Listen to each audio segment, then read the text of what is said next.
Today, I am proud to create him Prince of Wales. With Catherine beside him, our new Prince and Princess of Wales will, I know, continue to inspire and lead our national conversations, helping to bring the marginal to the center ground. King Charles just took Camilla's crown and handed it to Catherine, completely surprising everyone.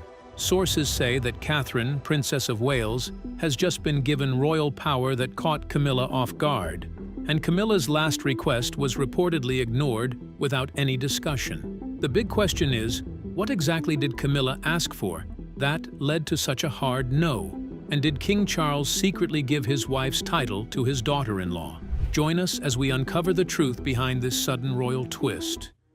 The Queen who was never really wanted. If anyone wants to know why the palace is currently a disaster, just look at the fine print from 2005.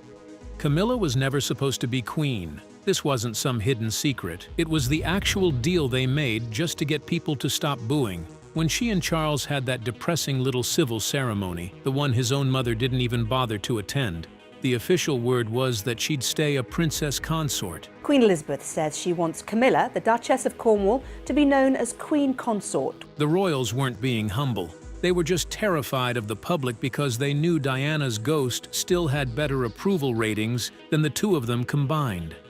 That promise lasted about as long as a New Year's resolution.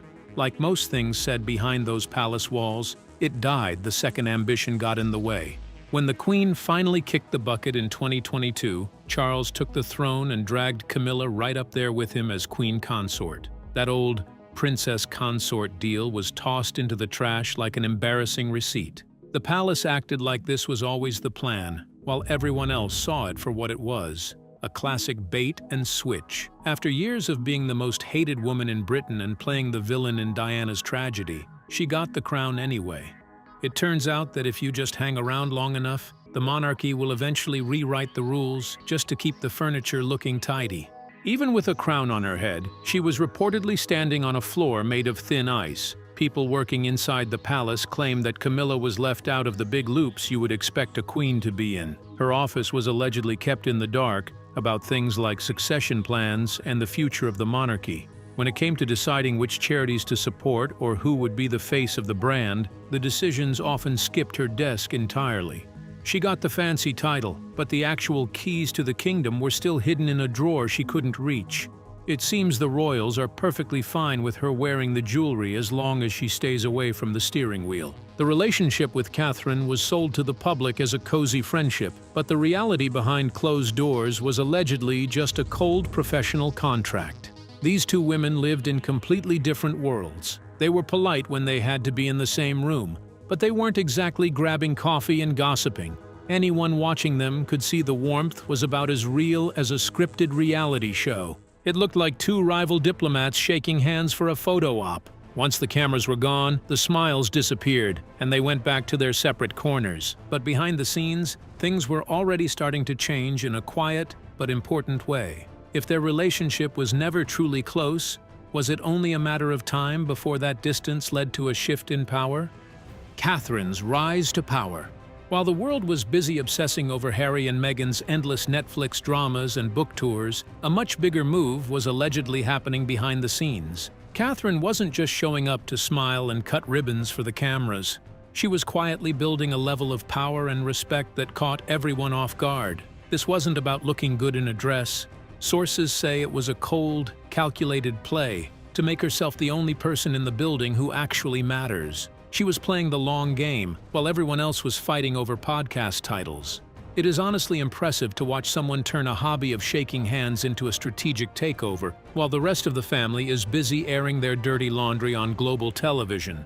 Her project on early childhood wasn't just another royal hobby. While most of the family is happy to just stand around looking important, Catherine actually brought in scientists and government officials to talk about neuroscience. This was a serious move into real policy work that hasn't been seen in decades. It gave her a seat at tables, where being a princess usually isn't enough to get people to listen.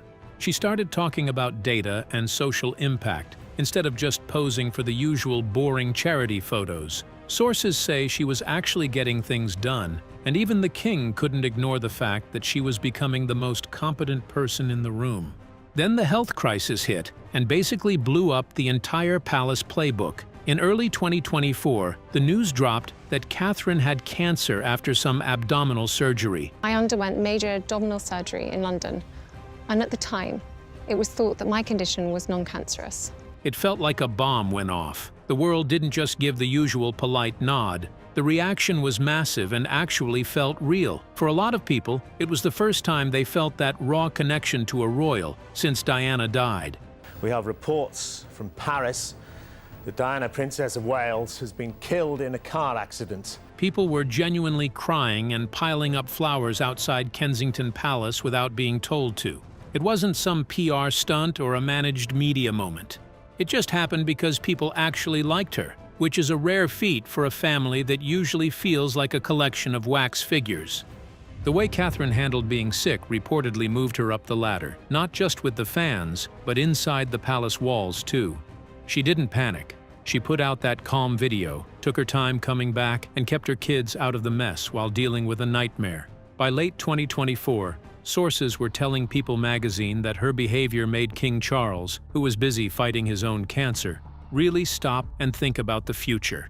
He was allegedly asking himself who actually has the public's trust and who has the spine to keep the lights on. It turns out that nothing says promotion like staying classy while your life is falling apart. The big question was who actually had the guts to carry the crown through the next disaster. According to people on the inside, the answer was becoming pretty obvious. Catherine was the one on the way up. Camilla reportedly started to feel the shift, like that weird feeling in the air right before a storm hits. It wasn't one big blowout or a specific argument, it was just a change in the vibe.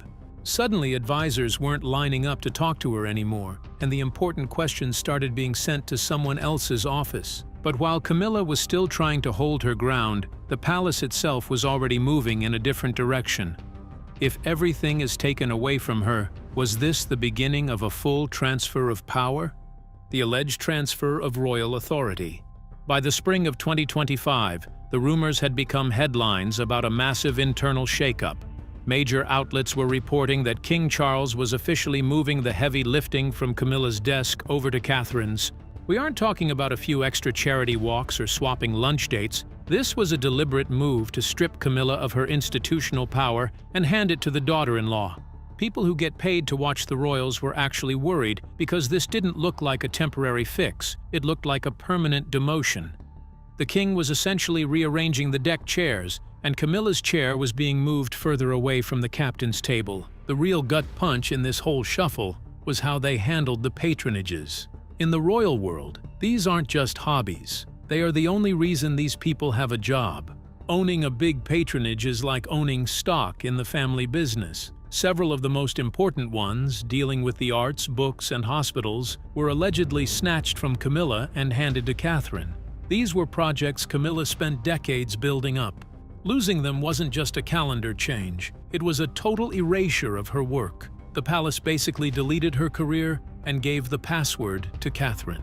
Beyond the patronages, sources reported a second and arguably more significant shift in the distribution of access. Where previously, Catherine's engagement with the king's senior advisory networks had been carefully mediated through formal channels, as is normal protocol for a Princess of Wales who has not yet ascended, she was now reportedly being included in conversations that would previously have remained the exclusive preserve of Charles and Camilla. The advisory circles around the king were allegedly beginning to expand in one direction only, toward Catherine and, by extension, toward William. The implication of this shift was one that every experienced palace observer understood perfectly. The king was allegedly repositioning his daughter-in-law not as a future asset, but as a present one. None of this was officially acknowledged by Buckingham Palace. Royal communications do not operate through transparency. The palace does not issue press releases announcing internal power shifts. It does not hold press conferences to explain the redistribution of patronage. It communicates through the quiet language of institutional action, through what happens rather than what is said. And what was allegedly happening, the cumulative pattern of evidence, was telling a story that royal correspondents who had spent decades learning to read that language found increasingly difficult to attribute to coincidence. According to sources, Camilla was observing everything that was happening, and she wasn't just sitting quietly. Beneath her calm and dignified appearance, which she had worked hard to maintain, something was brewing. A reaction was on its way, and when it happened, it would reportedly be the most important decision she had made since her wedding day at Windsor. The rejection that shook the palace. This is where the mask really slipped. According to Angela Levin, who basically lives in the king's pockets, Camilla finally snapped and demanded a written guarantee. She wasn't asking for a nice birthday card. She allegedly wanted it in writing that her rank, her remaining jobs, and her status wouldn't be touched. She wanted protection from Catherine's rise and any future shifts in public opinion. It was the royal version of a prenup, delivered right when the family was already falling apart. Insiders called it an ultimatum wrapped in polite language, which is just a fancy way of saying she held a knife to the king's throat and called it a request. Camilla basically wanted a signed contract to prove she still mattered. She didn't just want a pinky swear. She wanted it in the rulebook.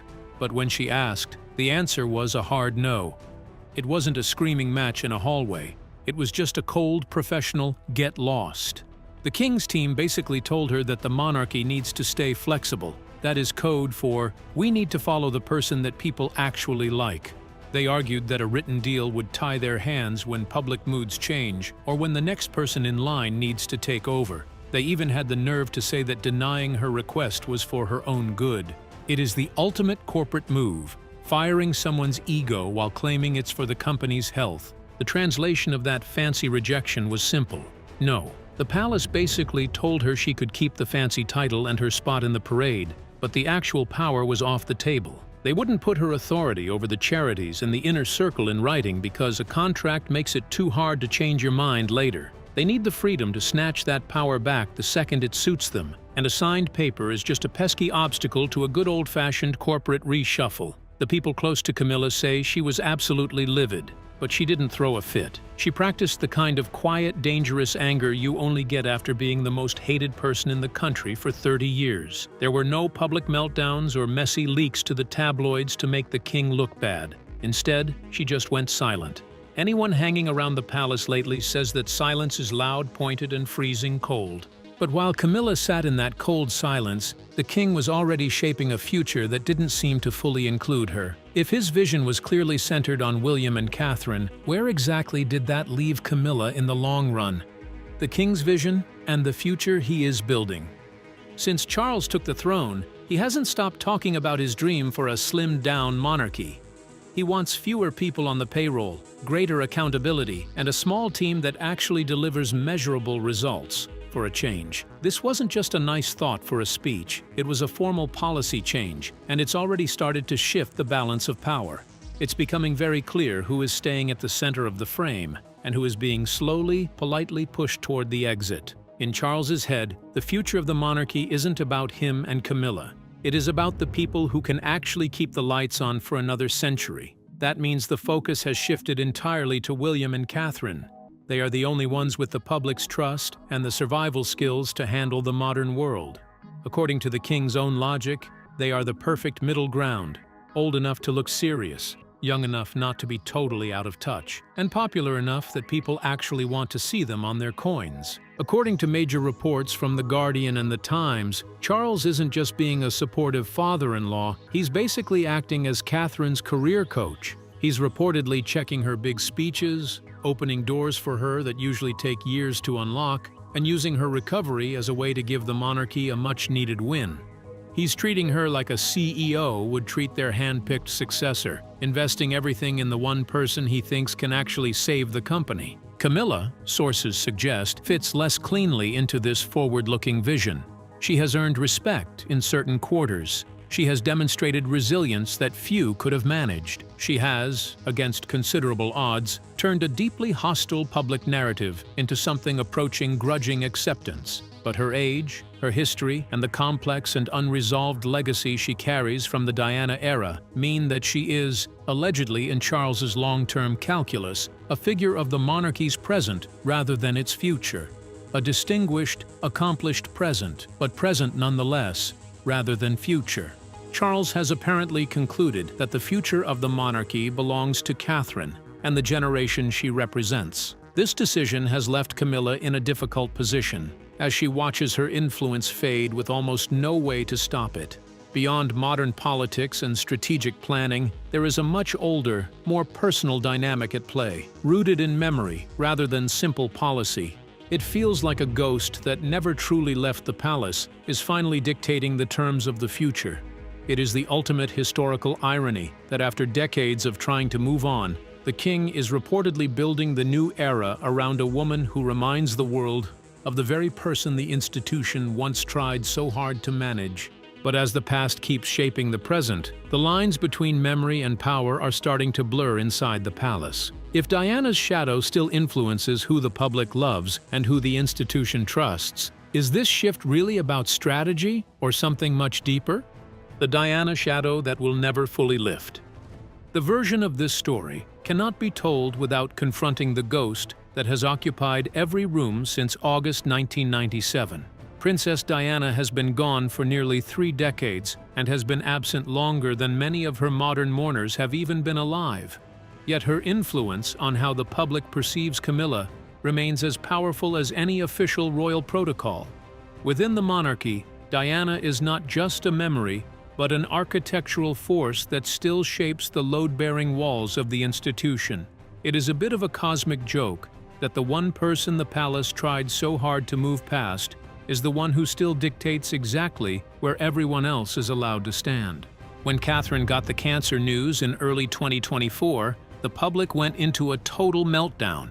People started comparing the reaction to the chaos after Diana died, which is awkward, but honestly pretty accurate. Princess Diana died following a car crash in Paris. Police confirmed the crash has killed. This wasn't some fake, staged grief cooked up by a bunch of suits in an office. It was actually real. People felt a genuine connection to her because she spent years just showing up and acting like a normal human being while stuck in that royal goldfish bowl. She didn't seem to be trying too hard, which is probably why everyone felt like they actually knew her. Now the world is collectively losing its mind because one of the few likable royals might actually be mortal. Camilla can take over all the charity work and official titles she wants, but it won't change the underlying problem. She can show up to every boring state dinner, read the scripts, and stand exactly where the photographers tell her to. It doesn't matter. The way people feel about her is just a polite, slightly forced respect because she's been around forever.